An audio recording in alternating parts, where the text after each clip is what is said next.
Hello everyone, welcome back to my series classes. स्वागत है आपका अपने चैनल माय सीरीज क्लासेस पे। टुडे इज 7th ऑफ सितंबर और 7th ऑफ सितंबर के जितने भी बड़ी न्यूज़ है, जैसे कि रेलवे का भी हाल में बड़ा फैसला आया कि 12 सितंबर से 80 नई ट्रेनें चलेंगी। हाल ही में मशहूर फिल्म निर्माता निर्देशक जॉनी बख्शी का निधन हो गया है। ऐसी कई इंपॉर्टेंट न्यूज़ हम डिस्कस करेंगे इस वीडियो में। स्टार्ट करते हैं। फर्स्ट क्वेश्चन है, हाल ही में ड्रग पार्क की स्थापना किस राज्य ने की है? तो देखिए, हाल ही में उड़ीसा ने ड्रग पार्क की स्थापना की है। आइए डिटेल में बात करते हैं इसके बारे में। देखिए, उड़ीसा में ड्रग पार्क की स्थापना की गई है। गैर खनिज क्षेत्र में औद्योगिकरण के माध्यम से रोजगार के अवसर पैदा करने के लिए, सबसे मेन चीज़ आपको पता होनी चाहिए कि उड़ीसा में ड्रग पार्क की स्थापना क्यों की गई है। ठीक है, फिर उड़ीसा सरकार ने राज्य में ब्लड ड्रग पार्क के स्थापित करने का निर्णय लिया है। पार्क में केंद्रीय अपशिष्ट उपचार संयंत्र, ठोस अपशिष्ट प्रबंधन आदि सहित थी। इतना इंपॉर्टेंट नहीं है। फिर नेक्स्ट है, पार्क में आधारभूत संरचना के विकास की लागत लगभग 1500 करोड़ रुपए थी। ये भी इंपॉर्टेंट नहीं है। ठीक है, सिर्फ इंपॉर्टेंट क्या है, इसका उद्देश्य क्या है और कहाँ किया गया है। जैसे कि आप सभी को पता है कि हमारे जो ऑप्शंस हैं वो भी करंट अफेयर्स की न्यूज़ से ही होते हैं। तो अभी हमने डिस्कस करा उड़ीसा को, अब हम जानेंगे उत्तर प्रदेश, कर्नाटका और सिक्किम को। तो देखिए हाल ही में कर्नाटका से क्या न्यूज़ है। देखिए, कर्नाटका शुरू करेगा वाटरशेड परियोजना शुरू करेगा। कर्नाटका विश्व बैंक की सहायता के साथ, किसके साथ? विश्व बैंक की सहायता के साथ 10 जिलों में 10 लाख हेक्टेयर बंजर भूमि को वाटरशेड विकास के तहत लाने के लिए 600 करोड़ रुपए की परियोजना को लागू करने के लिए तैयार है। इस परियोजना का शीर्षक, मतलब इस परियोजना का नाम क्या है? Rejuvenating watershed for agriculture resilience through innovative development है।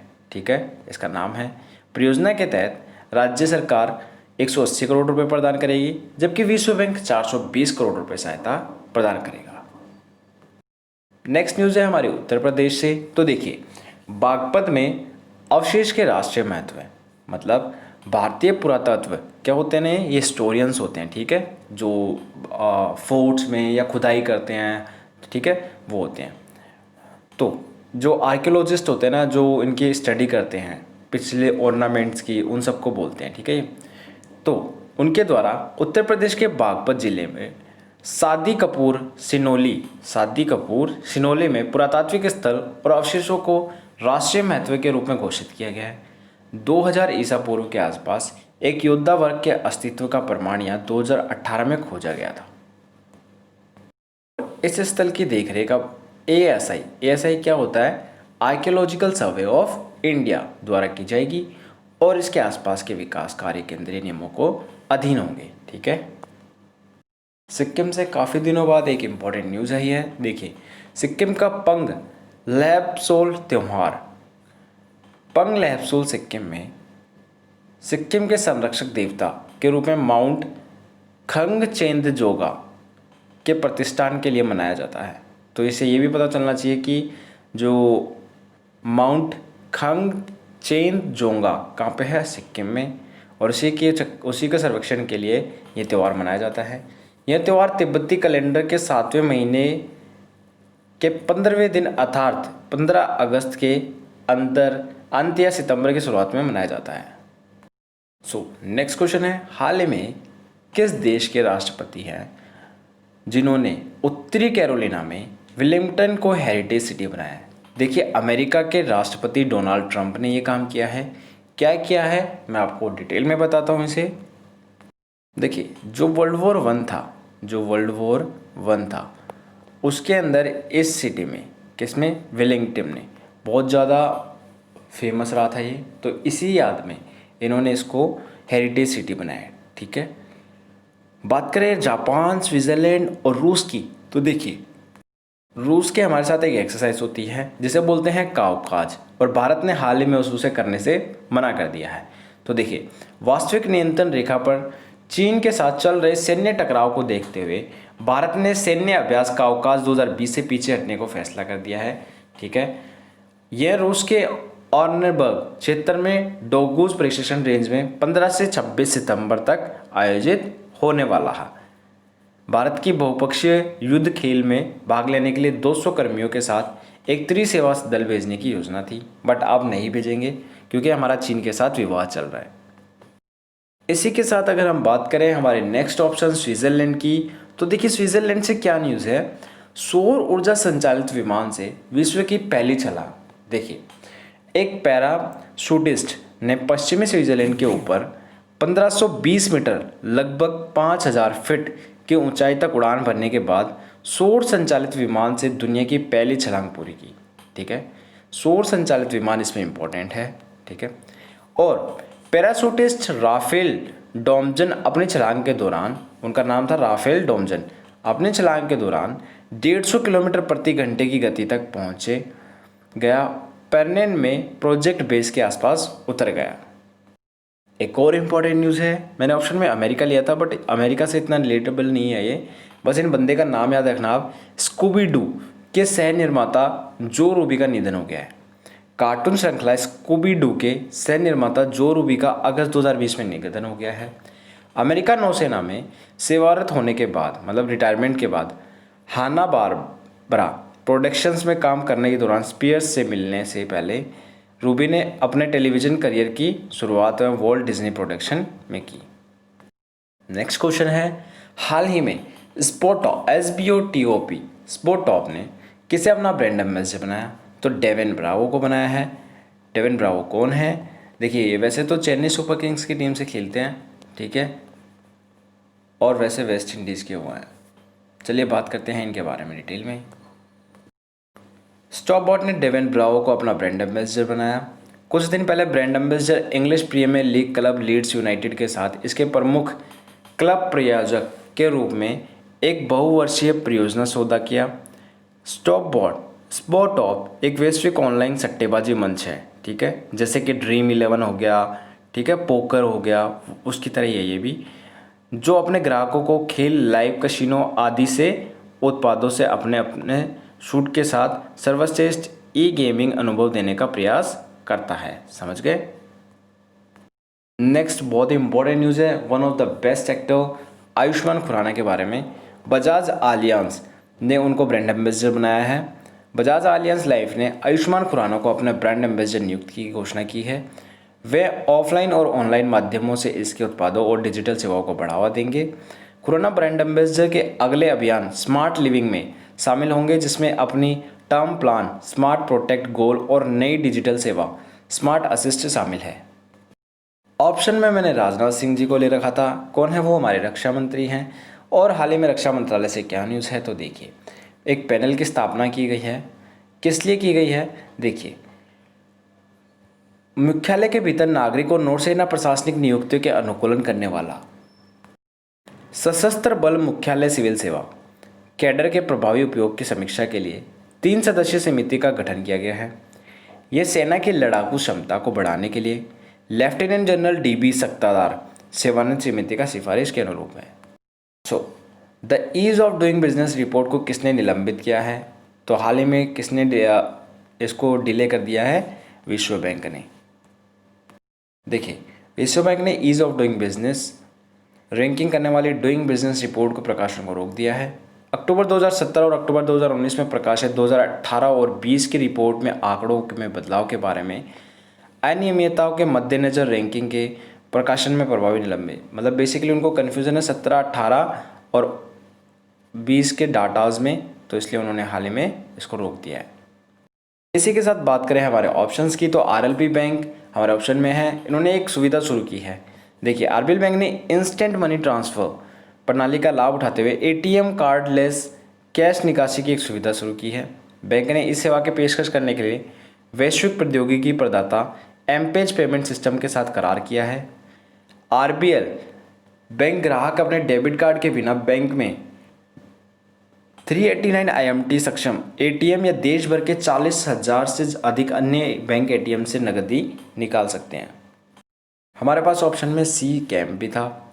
देखिए centre for cellular and molecular platform ने India Sweden health care innovation centre ISIC Indian Sweden health care innovation centre के साथ एक समझौता इस पर हस्ताक्षर किए हैं। दोनों संयुक्त रूप से मितव्यापी नवाचारों की पहचान करेंगे। ठीक है, नेक्स्ट है, जिस यूनिवर्सिटी द्वारा इंग्लिश प्रो ऐप लॉन्च किया गया है वह विश्वविद्यालय कहाँ स्थित है? तो वह हैदराबाद में स्थित है। और इंग्लिश प्रो ऐप क्या है? देखिए, यह हैदराबाद स्थित English and foreign language university द्वारा विकसित किया गया है। ऐप को यूनिवर्सिटी सोशल रिस्पॉन्सिबिलिटी के तहत विकसित किया गया है, जो देश में किसी भी विश्वविद्यालय द्वारा की गई पहली पहल है। उसका उद्देश्य शिक्षार्थियों को भारतीय अंग्रेजी उच्चारण के भारतीय तरीके से विकसित करने में मदद करना है। ऑप्शंस की बात करें तो तमिलनाडु को देखते हैं। भारत की पहली महिला एम्बुलेंस चालक, देश की पहली बार एक महिला को तमिलनाडु में एम्बुलेंस चालक के रूप में नियुक्त किया गया है। वीर लक्ष्मी को नई लॉन्च की गई 108 एम्बुलेंस में से एक चालक नियुक्त किया गया है। शिविरों में एकत्रित रक्त के परिवहन के लिए 10 सरकारी ब्लड बैंकों द्वारा जीवन रक्षक चिकित्सा उपकरणों और 10 उच्च तकनीकी वाहनों से लैस 90 एम्बुलेंस को हाल ही में रवाना किया गया था। कुछ इंपॉर्टेंट न्यूज़, ब्लैक होल के विशाल टकराव का पता चला है। अब तक की सबसे विशाल ब्लैक होल टक्कर का सीधा संबंध लीगो और विर्गो वैज्ञानिक सहयोग से देखा गया है। इसमें ऑस्ट्रेलियन नेशनल यूनिवर्सिटी एनयू के वैज्ञानिक शामिल हैं। नेक्स्ट क्वेश्चन है, सुप्रीम कोर्ट ने हाल ही में किस शहर की 140 किलोमीटर रेल पटरियों के किनारे बसी 48,000 झुग्गी झोपड़ियों को हटाने का निर्देश दिया है? तो देखिए, ये दिल्ली को दिया है। ठीक है, तो सुप्रीम कोर्ट ने कहा है 3 महीने में रेलवे ट्रैक के किनारे 48,000 झुग्गी बस्तियों को हटाने का आदेश दे दिया है। और सुप्रीम कोर्ट ने यह भी कहा है इस आदेश में किसी भी तरह से राजनीतिक दखल नहीं होना चाहिए। कोर्ट ने कहा है कि टाइम बाउंस तरीके से इन झुग्गियों को रेलवे ट्रैक के बगल से हटाया जाए। साथ ही यह भी निर्देश दिया है कि कोई भी अदालत झुग्गी झोपड़ियों को हटाने पर स्टे नहीं दे। ठीक है, नेक्स्ट क्वेश्चन, निम्न में से किस राज्य सरकार ने किसी भी चीनी कंपनी को प्रदेश में सीधे टेंडर डालने पर रोक लगा दी है? तो देखिए, बेसिकली उत्तर प्रदेश ने, किसने? उत्तर प्रदेश ने क्या किया है? चीन पर सख्त कार्रवाई करते हुए चीनी कंपनियों को बैन कर दिया है। योगी सरकार ने प्रदेश के सभी विभागों को इस बाबत आदेश दिया है कि सरकारी खरीद में चीन समेत कुछ निश्चित देशों के बिडर्स और कंपनियों के शामिल होने पर रोक होगी। बता दें कि इसके पहले योगी सरकार ने कुछ चीनी कंपनियों का टेंडर रद्द भी कर दिया है। ठीक है, नेक्स्ट है, हाल ही में किस देश की एक शीर्ष अदालत ने हिंदू विधवा महिलाओं को कृषि और गैर कृषि जमीन दोनों पर अधिकार देने की घोषणा की है? तो ये मैं आपको पहले पढ़ा चुका हूँ। ये बांग्लादेश की सरकार ने किया है। क्या किया है? देखिए, जो विधवा हिंदू महिलाएं होती हैं उनको अपने दिवंगत पति की कृषि भूमि और गैर कृषि भूमि की हकदार है। अदालत के इस फैसले के साथ ही उनका अपना पति की संपत्ति पर अधिकार का रास्ता साफ हो गया है। उन्हें अपने जीवन काल में उस संपत्ति को बेचने का भी अब अधिकार होगा। बांग्लादेश हाई कोर्ट ने यह फैसला एक बांग्लादेशी नागरिक ज्योतिंदर नाथ मंडल की एक सिविल रिवीजन पिटीशन पर किया है। ठीक है, नेक्स्ट है, हाल ही में किसने पाकिस्तान प्रधानमंत्री के विशेष सलाहकार के पद से अपना इस्तीफा दे दिया है? तो हाल ही में पूर्व लेफ्टिनेंट जनरल असीम बाजवा, किसने? असीम बाजवा ने क्या कर दिया है? इस्तीफा दे दिया। ठीक है, सो इतना ही इम्पोर्टेंट है, याद रखना। सो बेसिकली हुआ क्या है, भारत और रूस के बीच हाल ही में नई राइफल का एक समझौता हुआ है और वो हुआ है AK-47 का, AK-203 का, जो कि AK-47 का अपग्रेडेड वर्जन है। नेक्स्ट क्वेश्चन है, किस राज्य सरकार ने हाल ही में रम्मी और पोकर जैसे ऑनलाइन गेम पर प्रतिबंध लगाने का फैसला किया है? तो हाल ही में आंध्र प्रदेश सरकार ने, किसने? आंध्र प्रदेश सरकार ने ये डिसीजन लिया है। रम्मी और पोकर जैसे ऑनलाइन गेम पर प्रतिबंध लगाने का फैसला किया है, जो युवाओं को गलत रास्ते पर धकेल रहे हैं। सो बेसिकली ये सच भी है, क्योंकि बहुत सारे लोग हैं ऐसे जो ऑनलाइन पैसे हार जाते हैं, इनको जुए की लत लग जाती है। ठीक है, और कैबिनेट के निर्णय के अनुसार ऑनलाइन जुए के आयोजकों की पहली बार अपराध के अलावा 1 साल के लिए जेल जाना होगा। दूसरे अपराध के लिए जुर्माने के साथ 2 साल तक जेल की सजा होगी। सूचना मंत्री कौन है? परनी वेंकटरमया नानी ने कहा है कि ऑनलाइन गेम खेलते हुए पकड़े गए लोगों को 6 महीने की जेल की सजा होगी। भारतीय रेलवे बोर्ड के नए सीईओ के रूप में किसे नियुक्त किया गया है? तो ये मैं बहुत बार पढ़ा चुका हूँ आपको, विनोद कुमार यादव को, ठीक है। और मंत्रिमंडल की नियुक्ति मामलों में समिति कि ने मौजूद चेयरमैन जो हैं हमारे रेलवे के, उन्हीं को सीईओ के रूप में नियुक्त किया गया है। और ये रेलवे के इतिहास में पहला मौका है जब सीईओ पद का सृजन किया गया है, ठीक है। नेक्स्ट न्यूज़ है, भारत और किस देश के बीच इंद्र युद्ध अभ्यास का आयोजन किया जा रहा है? तो भारत और रूस के बीच किया जा रहा है ये। बेसिकली बात करें इसके बारे में तो देखिए, यह युद्ध अभ्यास मौजूदा सुरक्षा चुनौतियों को देखते हुए किया जा रहा है। इस युद्ध अभ्यास के दौरान सतह और हवा में तोपों से लक्ष्य पर निशाना लगाया जाएगा। भारतीय नौसेना ने हिंद महासागर में पहले से ही कई जंगी जहाज़ों की तैनाती की है। इसे इंद्र युद्ध अभ्यास का नाम दिया गया है। और इंद्र युद्ध अभ्यास वर्ष 2005 से भारत और रूस की सेनाओं के बीच होता आ रहा है। 2017 के बाद से 2 वर्षों में एक बार संयुक्त रूप से तीनों सेना का अभ्यास इंद्र आयोजित किया जा रहा है, ठीक है। नेक्स्ट है, रूस ने निम्न में से किस देश के साथ नो आर्म सप्लाई की पॉलिसी जारी रखेगा? तो देखिए, पाकिस्तान के साथ ये पॉलिसी जारी रखेगा। और बेसिकली इसको रखने के पीछे कहीं ना कहीं चीन का, मतलब चीन भी रीज़न है, चाइना इसका बहुत बड़ा रीज़न है, ठीक है। और इसके अलावा देखिए, बात करें इसके बारे में तो देखिए, रूस ने पाकिस्तान के साथ नो आर्म सप्लाई की पॉलिसी जारी रखेगा, यानी पाकिस्तान को किसी भी तरह का कोई बड़े हथियार सप्लाई नहीं करे जाएंगे। रूस भारत के सबसे ज़्यादा हथियारों की आपूर्ति करने वाला देश है। इसमें परमाणु ऊर्जा चलने वाली सबमरीन शामिल हैं। राजनाथ सिंह ने रूसी रक्षा मंत्रालय को आत्मनिर्भर भारत के संदर्भ में रक्षा क्षेत्र में मेक इन इंडिया कार्यक्रम की जानकारी भी दी। दोनों पक्षों में AK-203 राइफल के उत्पादन के लिए भारत रूस संयुक्त उद्यम की भारत में स्थापना अंतिम चरण पर चर्चा का भी स्वागत किया गया। तो AK-203 वाली न्यूज़ में आपको ऑलरेडी बता चुका हूँ ऊपर। किस देश की सरकार ने कैलेंडर डायरी और त्योहार ग्रीटिंग कार्ड की छपाई पर प्रतिबंध लगाया है? तो ये मैं आपको ऑलरेडी बता चुका हूँ, हमारे देश भारत की सरकार ने ये लगाया है। वैसे देखिए, छपाई सामग्री, डायरी, कैलेंडर, त्योहार ग्रीटिंग कार्ड्स पर प्रतिबंध लगाने का बेसिकली रीज़न क्या है? तो देखिए, जो हम सामग्री प्रकाशित करते हैं उसको हम डिजिटली भी प्रकाशित कर सकते हैं, ठीक है। यह कार्य प्रिंटिंग गतिविधियों में भारत सरकार की लागत कम करने और डिजिटल उपकरणों को अपनाने के लिए प्रोत्साहित करने के लिए किया जा रहा है। नेक्स्ट क्वेश्चन है, PM नरेंद्र मोदी ने किस महीने को पोषण माह के रूप में मनाए जाने का घोषणा की है? तो ये सितंबर में की है। और अगर पोषण सप्ताह बोले तो 1 से 7 सितंबर, ठीक है। नेक्स्ट क्वेश्चन है, नागरिक उड्डयन सुरक्षा bureau of civil aviation security की पहली महानिदेशक कौन बनी है? पहली महिला महानिदेशक, तो ये कौन बनी है? उषा पाड़े, ठीक है। राष्ट्रीय पोषण सप्ताह मैंने आपको बताया 1 सितंबर से 7 सितंबर, ठीक है। सो बेसिकली ये थे आज के important current affairs. I hope so you have like this video.